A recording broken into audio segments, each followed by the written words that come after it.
All right, you ready?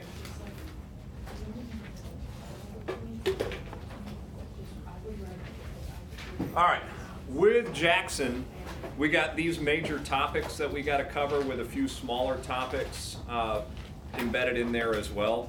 So I'm hoping that you've got an ounce of memory about Jackson from back in the day, maybe 8th grade, you're holding on to something about the guy's presidency. If not, just pay attention or go back and watch this exciting video if you're bored and you want more enlightening stuff on the presidency of Jackson. Anyway, I gave you the bio yesterday, right? Where it's a bit of an aggressive man, where if you're not with him, he wants to kill you. And then he doesn't really have much regard for like the other branches of government. What did he do to that judge that tried to end his martial law? He threw him in jail. So that's kind of his backdrop leading up to the presidency. You will also have the context of how mad he was in 1824, losing the corrupt bargain. He wins in 1828, celebrates the common man by having the party in the White House. Now, when he's president, we've got a few major issues, but I first think we need to just back up and look at one small issue dealing with his VP, this good-looking fella, John Calhoun. And I think that first you got to understand, you already met John Calhoun as a war hawk. Kate, getting that good? So John Calhoun, war hawk, he was there. And let's just kind of note one thing first and foremost. Anytime you see John Calhoun from this point forward, understand he's a states' rights advocate. So his guiding principle is states' rights, meaning he's also pro-slavery, and he'll be around for like the next 20 plus years in politics, and he will always have a states' rights theme. If you see a question about John Calhoun, in all likelihood it will be about states' rights. So just kind of keep that in mind. And now we got to tie this into Jackson, looking at a small mini issue, seemingly like nothing, that actually represents quite a bit about Jackson. It involves his wife. So let's take a look quickly at the Peggy Eaton or petticoat affair. Yes? That man looks like he would love a stroll through a field of roses and daisies. Yes, perhaps.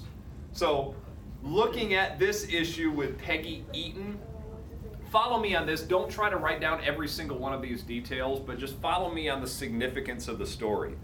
Peggy Eaton, she's the wife of another cabinet member who went through a divorce previously, and she remarried that other guy. Ooh, scandal, right? She got a divorce. Whatever the case may be, she's ostracized by all of the other women in the cabinet, starting with his wife. So his wife is kind of the leader of the pack, telling all of the other cabinet wives, don't associate with Peggy Eaton, she got a divorce, ooh. And they don't let her in their inner circle. Kind of like a non-issue, right? Shouldn't be anything. Well, Jackson, again, his philosophy is you're either with me or I want to destroy you. Jackson tells the other cabinet members to tell their wives to let Peggy Eaton into their circle. And the other women are like, no, we don't like Peggy Eaton. She got a divorce. Again, seemingly a non-issue, yes? Jackson then issues an ultimatum, where you must associate with Peggy Eaton. This thing's going on for 2 years. In the end, the entire cabinet resigns. This highlights something important about Jackson. He can't manage people. He cannot compromise. If you are against Jackson, you are gone. He wants to eliminate you. In fact, his entire cabinet, his whole cabinet quits over what should be a non-issue here. So it tells you a little bit about Jackson's leadership, his management, or his inability to manage people. If your whole cabinet quits, that's bad. That's the Peggy Eaton incident or petticoat affair. Kind of interesting? Okay, let's move forward to some other big issues. You ready? Ready? Tariff policy, everyone's favorite. And let's zero in. We're in 1828. Let's look at that tariff and write down the name of this really, really important tariff, the highest tariff in our nation's history. You got it? Tariff of Abominations. This Tariff of Abominations, by the way, was passed right before Jackson takes over as president. It was kind of like a gotcha move by Henry Clay, hoping to just mess with Jackson's presidency, like, haha, good luck, Jackson, you got to deal with this really high tariff. Well, it ends up causing quite a bit of turbulence, but it also will kind of backfire on Henry Clay, as you'll see. So, really, really high tariff that Jackson's got to deal with. Do you need a little bit of, like, history and context around tariffs? Do you understand why the North likes high tariffs generally? Let's kind of go through this flow chart quickly and see if you do get it. So, from the northern point of view, a really high tariff, simply put, will make the competitors' products more expensive. And at this point in the 1820s, we're talking like stuff coming in from Britain, manufactured goods, clothing, whatever it may be, it jacks that price up 60%. So basically, you're forced to buy American. And these American northern companies are going to profit even more because now everyone must buy their goods. That's why the northern industrialists would support a high tariff. But is everyone in America a northern industrialist? No. What if you're the common man? Oh well. You're now paying 60% more for your item. What if you're a southerner? They're getting hit like 3 different ways. So just kind of understand the southern point of view. Yes, they got to pay more for their products. And these southerners also have to buy these industrialized goods, so they're kind of forced into that dependency into the north, which the south doesn't like. But isn't the south also trying to export its stuff? You're seeing a little bit of this right now with the United States and China with this emerging trade war. Just kind of follow me. If you pay attention at all to these tariffs and this trade war, you'll have a very good understanding to it. So when we raise our tariff today against China, what do? Raise tariffs against us. And then what do we do? Raise tariffs against them. Well, all of these southern states were dependent on selling their stuff to other countries. Now they're selling their stuff into higher tariffs, meaning they can't sell their stuff. So just kind of keep that in mind, that the South is getting hit all sorts of different ways from this high tariff. They can't sell internationally, they got to pay higher prices, and they got to submit to the North. The South doesn't like this high tariff. Making sense? So John Calhoun, the vice president, he's going to secretly write something where he's going to argue states should be able to nullify laws they don't like. In your mind, you should be like, this sounds familiar. I've heard this thing before. So he secretly has to do this because honestly, if he did it out in the open, Jackson would kill him, because that's Jackson. So the sitting vice president writes this South Carolina exposition arguing that states can nullify laws they don't like. His thesis: states can nullify this tariff. States can nullify any federal law they don't like. Is a court case kind of ringing in your brain right now? Do states have the right to nullify federal law? Marbury versus Madison? Marbury versus Madison says no states, it's not you. It's the Supreme Court that has that right. Your rights don't matter, states. You must submit to the Supreme Court. So he's basically arguing a moot point. He's arguing something that was already established with the Marbury versus Madison case. Does that make sense to you? Kind of. We also need to dig a little bit deeper in this. He's arguing that states can nullify federal laws just in case something else is legislated. What is the South dependent on for their economy? That's kind of the underlying issue to all of this. When you hear states' rights, it's also meaning slavery. So he's like, well, if this strong federal government can pass a high tariff, what else might they have the power to do? It's like, well, could they legislate on slavery? Perhaps. So the South is going to dig in and fight on this thing. They do not want a high tariff. They do not want to see this strong central government. So they will object to any strong central government type move, high tariff, slavery, whatever the case may be. Understand? Does it sound like anything else you've learned before? Thomas Jefferson and James Madison, they wrote something awfully similar in about 1798. Kentucky and Virginia come from The Virginian-Kentucky resolutions is something in a similar states' rights theme. Where do you remember what TJ wanted to nullify? The Sedition Act. The Sedition Acts. Outstanding if you do remember that stuff from the previous 9 weeks. Remember, people, you do have to take a semester final in here. So hopefully you are retaining an ounce of this information. If not, there's your review. You learned that. Check.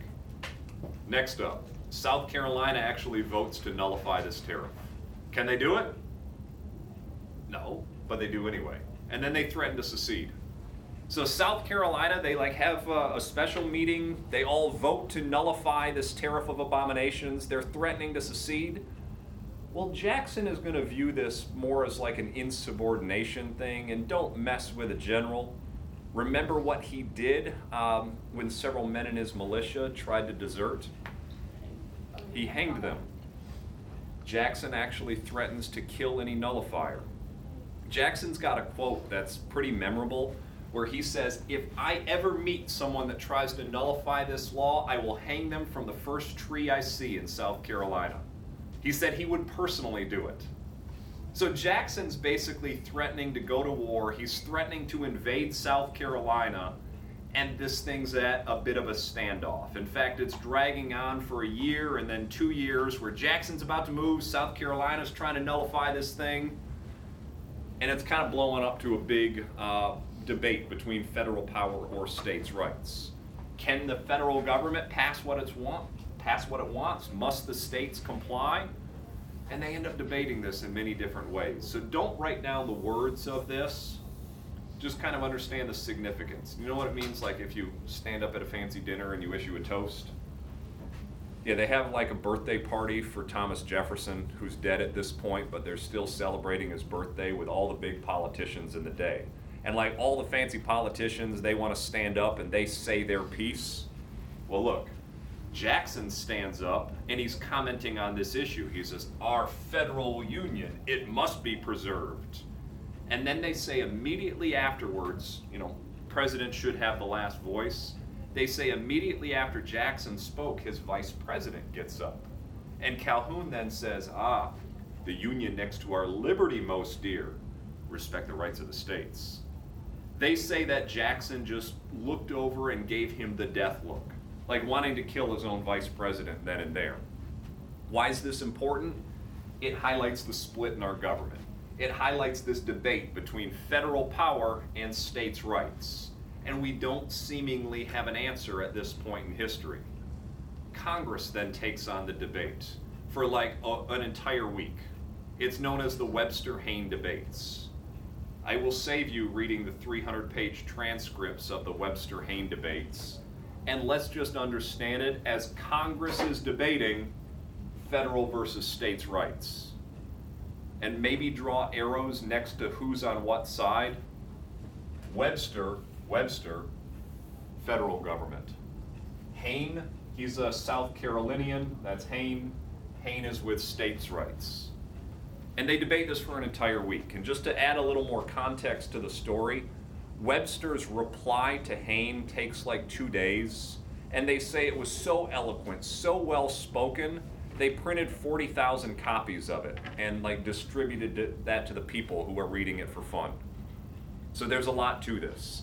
Everyone is debating federal versus states' rights. Congress for a week, presidential toasts. Is South Carolina going to secede over this tariff? We're seemingly at a standstill until someone comes up with a compromise measure. There he is. Who comes up with a compromise? This fine-looking fella. Who is our great compromiser? That's Henry Clay. He saves the day yet again.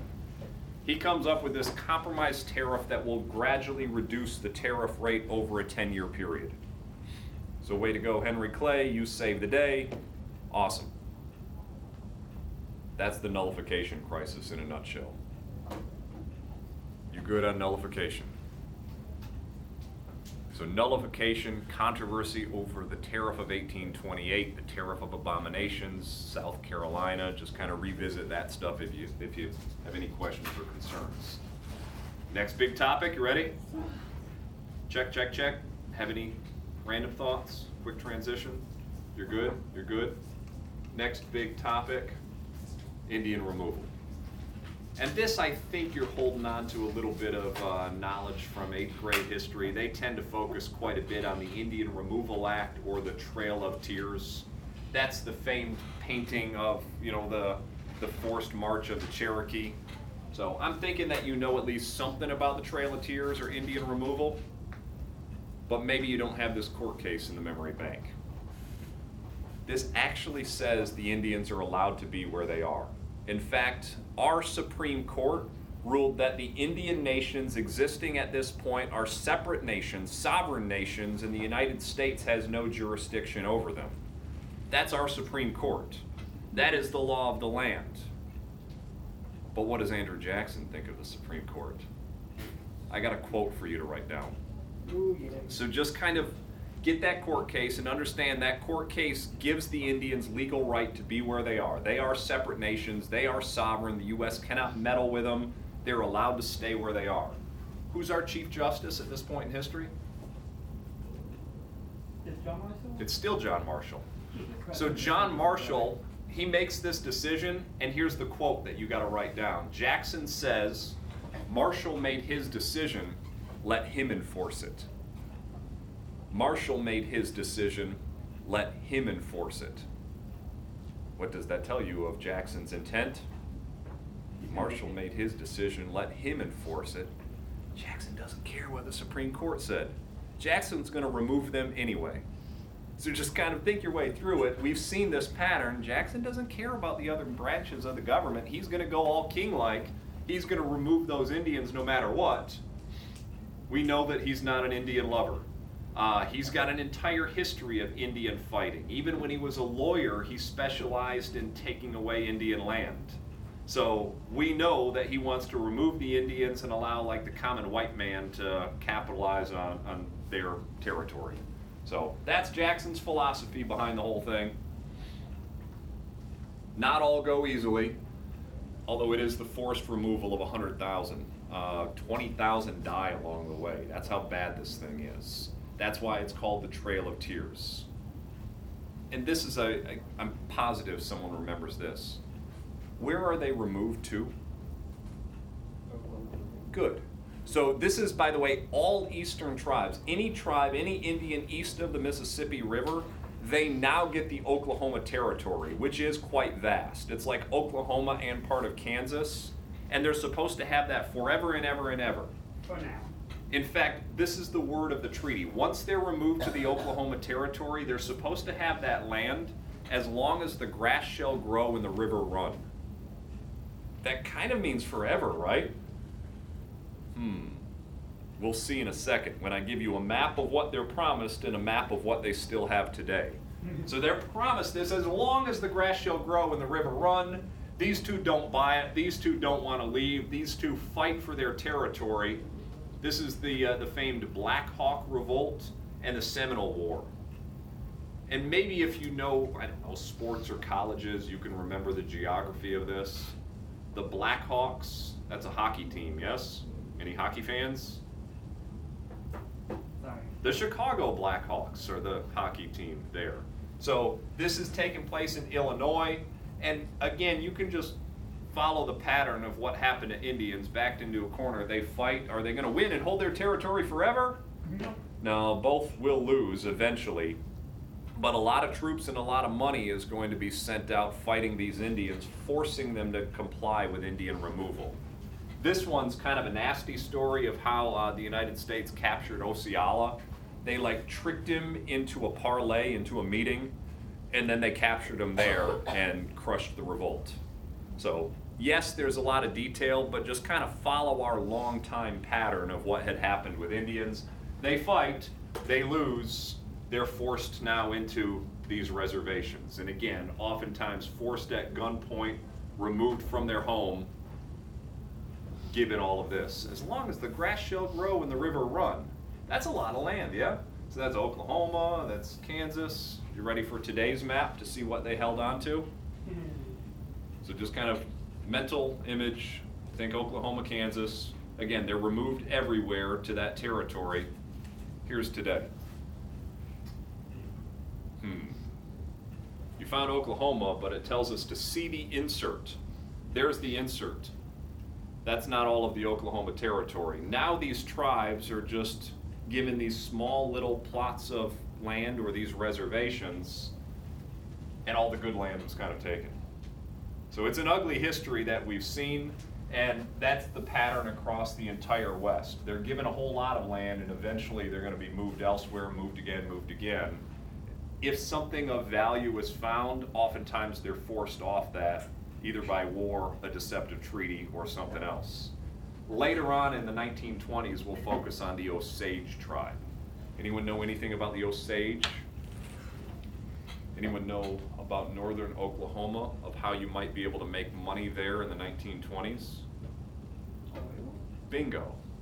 So the Indians, the Osage, were given all that land forever and ever, and oil is found there. And the Osage end up being like incredibly rich. They're driving around like fancy cars. The Osage, it's the most wealthy per capita territory in the United States. So it's like, ooh, happy ending, right? Well, the title of the book I just read is The Osage Murders. Our government didn't trust Indians to manage money, so they assigned white guardians to the Indians to supervise their spending. And some of these white guardians ended up killing Indians so that they could inherit the wealth. I'll share that story with you when we get to the 1920s, but just kind of understand that we'll go back to this, and it's basically an ugly story every time we look at it. Check on Indian removal. Weird on Jackson being a father figure of sorts to seemingly inferior or savage-like Indians, where Jackson big-headed, little Indians. And check out the painting that Jackson has on his wall. It's like, conquer. So you can kind of see the point of view. I think they're poking fun of Jackson's mentality with the Indians and his mindset there. One other side note, Jackson's an advocate of the spoils system. And I did put this guy in our Quizlet. Have you opened up Quizlet yet to figure out Samuel Swartwout's role in American history? Of why this guy is infamous, notorious. He's German. He's the first ever to steal $1 million from the government. That's what happens with the spoils system. And to understand this, Jackson, a big advocate of the spoils system, he's like, ooh, I got this position of power, now I'm going to reward my friends. My supporters who helped me along the way, I will give them this lucrative position. And they end up being incompetent, corrupt, or like this guy, stealing $1 million from the government. So just kind of understand the spoils system has its problems, where if you got a position of power and you award your incompetent friends, they might not do a great job. They might not be qualified. They might be full of fraud and bribery and plunder, as this cartoon is making fun of Jackson and the spoils system. Make sense? Another one pointing out is corruption. Altar of reform, they're all kind of rats running away. The rats leaving a falling house. Despite all this, Jackson wins re-election. The Whigs, they're like kind of organizing at this point, but you can see they're still disorganized into scattered branches of factions. Like the anti-Masonic party, Jackson's a Mason, so they hate Jackson. And the National Republican clearly hates Jackson, and this Independent Democrat, they break from the Democrats because they don't like Jackson. But still, with all of that, he gets 55% of the popular vote and 77% of the electoral vote. The nation's still behind the guy. But yes, he has his opposition. In his second term, this is my last topic of the day, he decides to go to war against the bank. Jackson hates the bank. The Bank of the United States. This is Hamilton's bank. This cartoon is depicting like the bank being bloated and sick and it's puking up money. So there's the mindset in the 1830s that the bank is bad. Why do they think the bank is bad?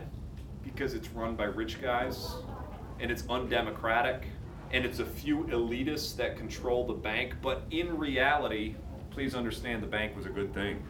The bank streamlines the economy. The bank keeps business flowing. The bank keeps our entire economy stable. Yet Jackson and his supporters, they prefer state banks.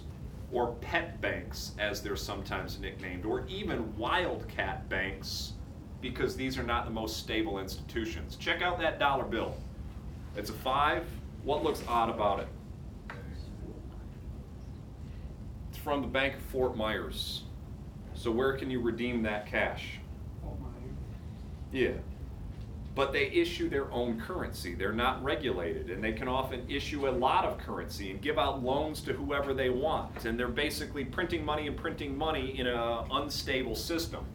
Well, just kind of follow me on this. What if the bank issues too many bad loans and they have to close their doors, close shop, and like cease to exist?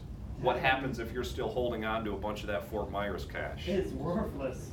Bingo, it's gone. Yet that's what Jackson's supporters prefer. And it kind of stems from the common man liking inflation. If you at all remember some of that from Shays' Rebellion, wonderful. Pet banks create inflation. The common man embraces that. I know it's a little bit complex, but let's just kind of follow up on this and note that the bank gets rechartered. This is like the bank, it gets another recharter. Henry Clay pushes it through Congress. He gets a recharter, another 20-year lifespan on the bank, but Jackson won't take it. Jackson decides to veto the bank. And he's going to issue this scathing veto message where he says, I hate the bank. The bank is trying to kill me, but I will kill it. Then he says the bank is unconstitutional. And I know something's going off in your head, like, wait a minute. Jackson says the bank is unconstitutional. Didn't the Supreme Court already say the bank was constitutional? Marshall made his decision. He doesn't care about the Supreme Court. Now, in saying the bank was constitutional, do you remember that exact court case that I put on the last quiz? Maryland. McCullough versus Maryland. So it's already established. That was from 1819. The bank is constitutional, but now Jackson's like, nah, it's unconstitutional. So now he's going to try to kill the bank. So he vetoes this thing, and he is looking to destroy it. He issues his veto message. The common man is like, hey, yay, Jackson, issue that veto. They'll be running scared. Jackson's going to like box the bank. One more cartoon. This would be the president of the bank. They're weird, shirtless, boxing each other in this odd battle. And now Jackson is going to slay the many-headed, multi-headed monster of a bank. Yeah.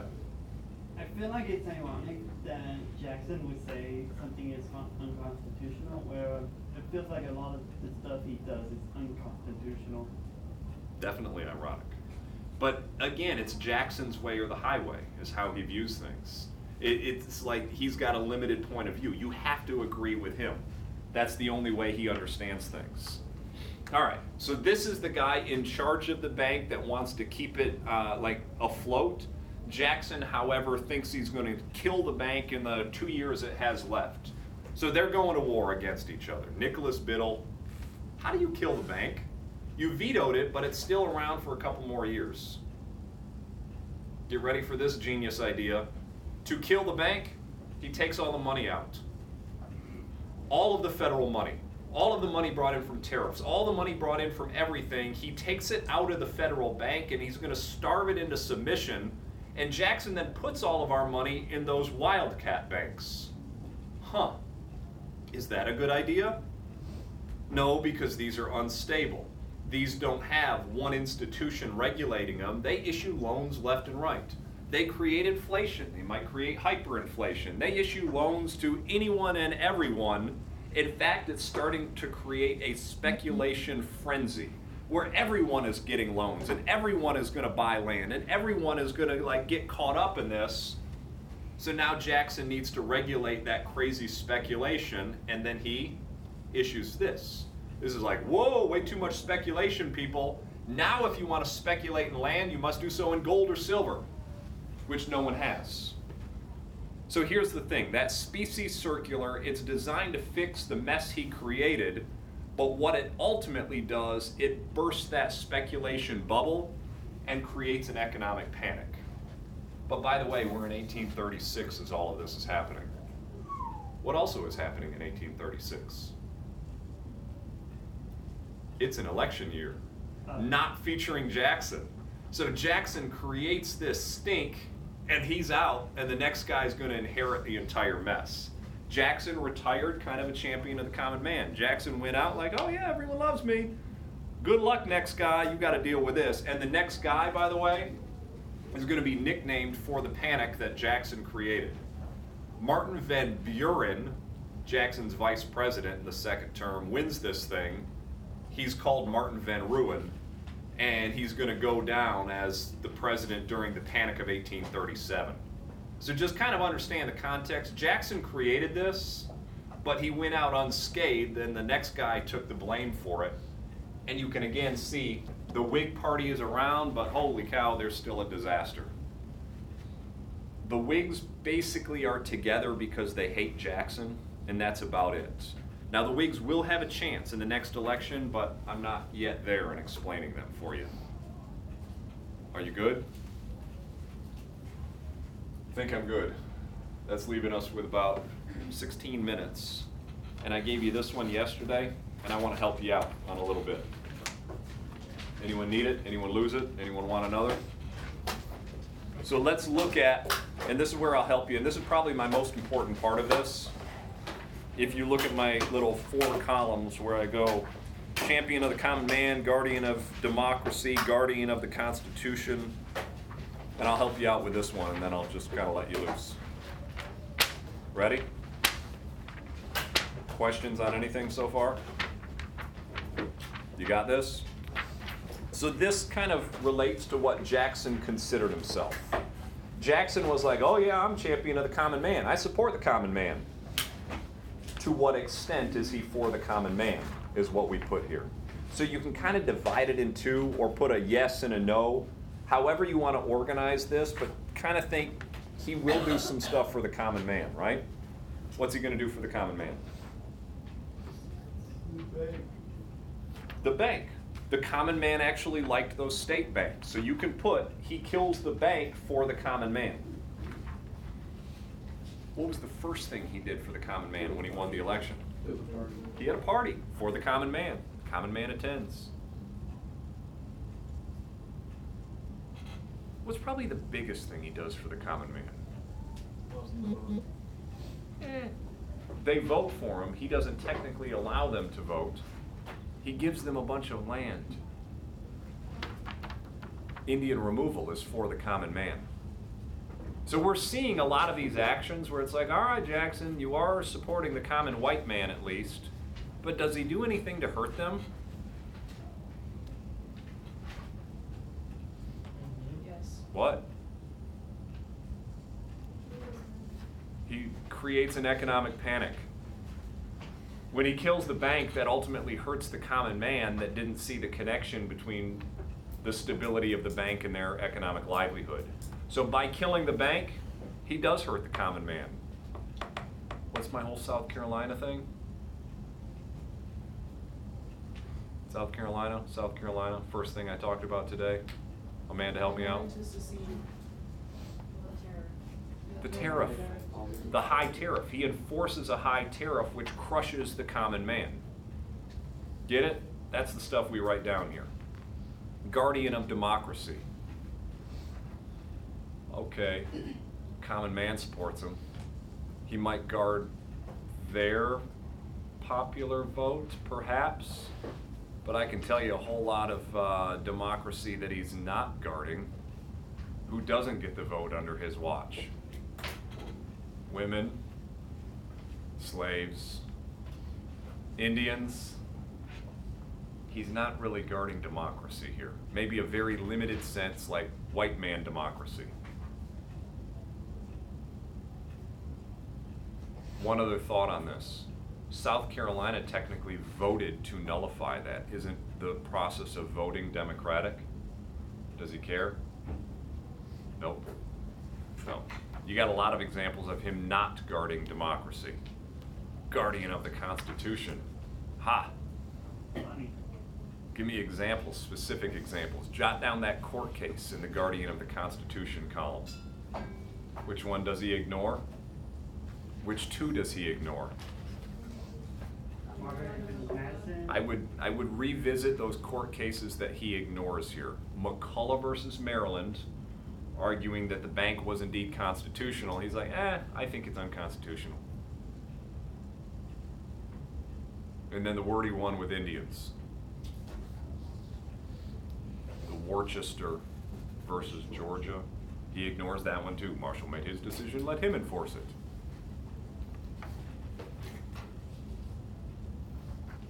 You get it? Okay.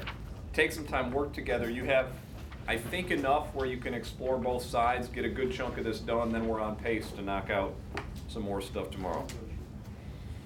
If you can tell me, here's your big question to quickly go. The president of the bank that Jackson hates, who's existing now that Jackson hates. That was the weird boxing picture. His name just went up in passing, but it's an important guy to remember. Once you can tell me that guy's name, you make it. You can ask Abby, you can ask Travis. All you gotta do is tell me the president of the bank. And that's the bathroom question. I'm sure his name is on the matching section. You got it? Amanda, you wanna help him?